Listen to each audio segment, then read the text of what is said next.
So what was left of the French army, which they lost so many people, we'll get to the numbers shortly, but what was left of the army limped away towards the border and finally made it out of Russia in late December of 1812. But at this point, Napoleon wasn't even with them. He had actually abandoned his troops to rush back to Paris on December 5th, not because he left the oven on, but because those coup rumors were really heating up. Now, there was actually a coup brewing, and it was quashed pretty quickly. Still, what kind of coach leaves his players in the dust like that? There's an NFL player who retired at halftime. No, it was not an important game. It was just a regular season game. But at halftime, he was like, yep, think that's about it for me. What? Vontae Davis. That's intense. Well, this was, needless to say, a brutal escapade. Let's review the numbers here. Napoleon had marched into Russia with over 600,000 troops. Fewer than 100,000 made it out. Not good. Not a good look.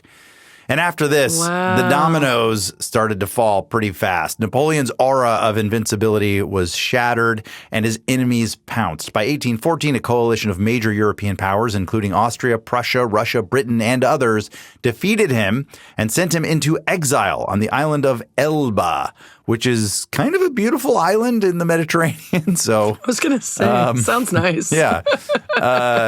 But Napoleon wasn't done yet. Less than a year later, he pulled the ultimate surprise bitch and escaped for a brief, chaotic comeback known as the 100 Days. This ended at the famous Battle of Waterloo, where he was trounced again and sent packing again, this time to St. Helena, which is an extremely remote island way off in the South Atlantic.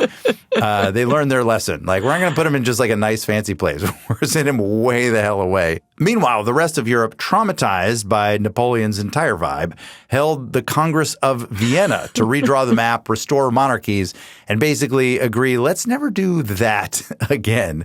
Napoleon then died in exile in 1821, presumably still wearing that awesome hat. And Europe found a balance Spoiler of power. alert. Napoleon's dead? Wow. Yeah. Oh, yeah. No, he's dead. He didn't make it. He died. Should put that at the beginning of the episode. He was still a young man. Just in case we haven't watched history yet. I think he was in his 50s. He was like 51 or something. Yeah, evidently when he went to St. Helena, his health declined pretty rapidly, in part because it's thought he was such this grand personality, and now he was just confined to this remote place with very little going on.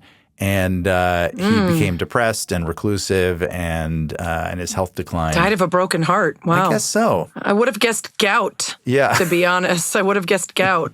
But he died of champagne poisoning. What a shame. Yeah.